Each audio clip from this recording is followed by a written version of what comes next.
সম্মানিত দর্শক শ্রোতা, পরম সৃষ্টিকর্তা যিনি অসীম দয়ালু, শুরু করছি তার নামে। আজকের বিষয় বিএনপির বি প্ল্যান নিয়ে কাজ করতেছে, সে বিষয়ে সংক্ষেপে আলোচনা করছি। বিএনপি মিথ্যা মরিচিকার পিছনে ছোটাছুটি করছে। গত 15 বছরে তারা যেভাবে মিথ্যার আশ্বাস দিয়ে বিভিন্ন মহলকে একত্রিত করেছে, দেশি বিদেশি চক্রান্তকে একত্রিত করেছে, তারা মনে করেছিল যে তাদের কাছে সবাই হেরে যাবে। কিন্তু দুঃখের বিষয়ে তাদের সকল সুযোগ সুবিধা গ্রহণ করে বাংলাদেশে এই 85 বছর বয়সে ডক্টর মোহাম্মদ ইউনূস সফল হতে চলেছে। কোনো কিছু হলেই ঐক্যের ডাক দিয়ে বিএনপিকে সাথে নিয়ে তার পছন্দ মতো দেশে যা কিছু দরকার, যেটা করা দরকার, যেটা তার জন্য সার্থক হবে, সেটাই তিনি করে যাচ্ছেন। তিনি যে কিংস পার্টিতে সফল হবেন এটা অবিশ্বাস করার কিছু নেই।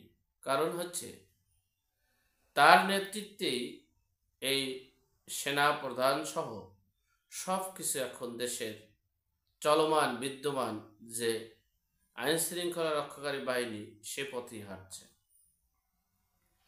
এমনকি এই যে ছাত্র জনতার যে রাজনৈতিক দল, সে রাজনৈতিক দলে বাংলাদেশের সকল রাজনৈতিক দলের নেতাকর্মীরা একটু আশ্বাস পাচ্ছে তারা সেই প্ল্যাটফর্মে ঐক্য করে নির্বাচন করার।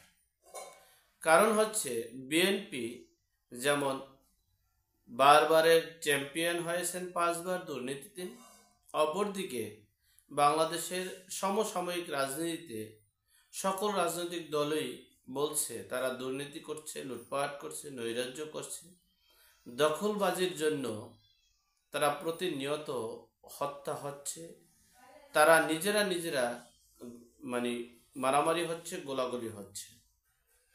এই যে তারা গত 6 মাসে যে অপকর্ম করেছে, তাতে তাদের যে ভোট ছিল সেই ভোটের অর্ধেকে নেমে এসেছে। অপরদিকে তারা দেশের জনগণও চিন্তা করছে, নেতৃত্ব শূন্য একটা রাজনৈতিক দল যাদের সৃষ্টি কিংস পার্টি থেকে, সুতরাং তাদের থেকেও মানুষ এখন ভিতরে তারা চাচ্ছে একটা আশ্রয়স্থল সাধারণ জনগণ। এখন সর্বদিক থেকে, আমি আওয়ামী লীগের কথা বলছি না, আমরা আমাদের ব্যর্থতা, ডক্টর মোহাম্মদ ইউনূসের ব্যর্থতা, সমন্বয়কারীদের ব্যর্থতা এবং বিএনপির ব্যর্থতার কারণে যদি আওয়ামী লীগ পুনর্বাসিত হয় সেটা ভিন্ন বিষয়। আওয়ামী লীগ যে অপরাধ করেছে গত 15 বছরে, যারা অপরাধী তাদের বিচারে আওতায় আনতে হবে এবং যারা নিট অ্যান্ড ক্লিন, যারা দেশ ও দেশের জনগণের কল্যাণে কাজ করতে চায়, বঙ্গবন্ধুর আদর্শকে ধারণ করতে চায়, তারা রাজনীতি করতে পারবে, পৃথিবীর কেউ ঠেকাতে পারবে না। এটা যেমন চিরন্তন সত্য, তেমনি আওয়ামী লীগকে নিষিদ্ধ করার মতো দেশ সেটা এই দেশে নয়, সেটা সম্ভব হবে না। যাই হোক, আমি সেই আওয়ামী লীগের বিষয়ে যাচ্ছি না, আমি আসছি আজকে এই টপিকে বিএনপি নিয়ে। এখন বিএনপি যে মিশন এবং ভিশন নিয়ে হাঁটছেন সেটা হচ্ছে সমন্বয়কারীদেরকে বা বৈষম্য বিরোধী ছাত্রদেরকে ডিভাইডেড করতে চাচ্ছেন, আহতদেরকে 2টা ভাগে ভাগ করতে চাচ্ছেন। তারা বিএনপি, নট আওয়ামী লীগ, তারা চাচ্ছেন এবং সমন্বয়কারীদেরকে ডিভাইডেড করতে চাচ্ছেন। সমন্বয়কারীদেরকে এমপি মন্ত্রী বানানোর প্রস্তাব দিচ্ছেন, এটা আমি বিশ্বস্ত সূত্রে জানতে পারলাম। কিন্তু ডক্টর মোহাম্মদ ইউনূসের কথা হচ্ছে যে আমি প্রধান উপদেষ্টা, যদি বিএনপি কেন এই সমন্বয়কারী বৈষম্য বিরুদ্ধে যে রাজনৈতিক দলই যাবে না কেন, আমি তাকে তার জীবনের শেষ অস্তিত্ব শেষ করে দিব। ইচ্ছে করলে তিনি সেটা পারবেন। তাহলে এই সমন্বয়কারী এবং বৈষম্য বিরোধী ছাত্রদেরকে ডিভাইডেড করতে পারলে, আহত করতে পারলে কিছু হবে না। ডিভাইডেড করতে হবে অর্থাৎ পক্ষে আনতে হবে ডক্টর মোহাম্মদ ইউনূসকে।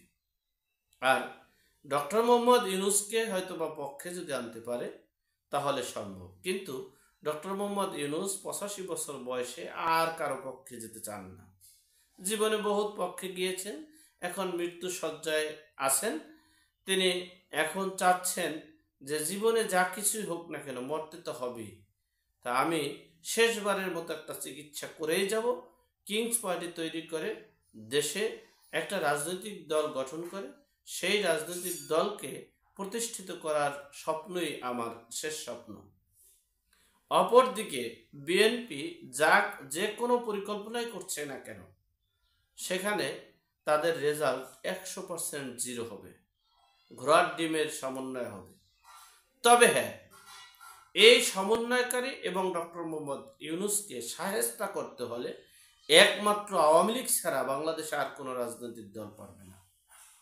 এখন আওয়ামী লীগ যদি এই যে আন্দোলন সংগ্রামের ডাক দিয়েছে, সেই আন্দোলন সংগ্রাম যদি তারা সফলভাবে করতে পারে, সেখানে বিএনপি যদি বাধাগ্রস্ত না হয়, তাহলে দেখা গেছে একটা দেশের যে পূর্বের যে গণতন্ত্র, স্বাধীনতার চেতনা, 1971-এর চেতনা, জিয়াউর রহমানের মুক্তিযোদ্ধার চেতনা, জিয়াউর রহমানের শহীদ প্রেসিডেন্ট জিয়াউর রহমানের আদর্শ বাস্তবায়ন করা সম্ভব হবে। আর যদি সেটা না হয়, এটাই তার এই বিএনপির শেষ সম্বল। যাই হোক, এখন বিএনপির বোঝা উচিত তারা কি করবে। বিএনপির এখনো সিদ্ধান্ত নেওয়া উচিত আগামী জুন অর্থাৎ 3 মাস কি 4 মাসের মধ্যে যদি নির্বাচন দিতে না পারে, তাহলে বিএনপির অবস্থা যে কি ভয়াবহ হবে একমাত্র আল্লাহ পাক রব্বুল আলামিন জানে। অপরদিকে সমন্বয়কারীরাই হবে বাংলাদেশের হয় কিংস পার্টি না হয় প্রধান বিরোধী দল। এটাই সত্য, এটাই বাস্তব। যাই হোক, আল্লাহ আমাদের সকলকে সঠিক জ্ঞান দান করার তৌফিক দান করুক, আমিন। আসসালামু আলাইকুম।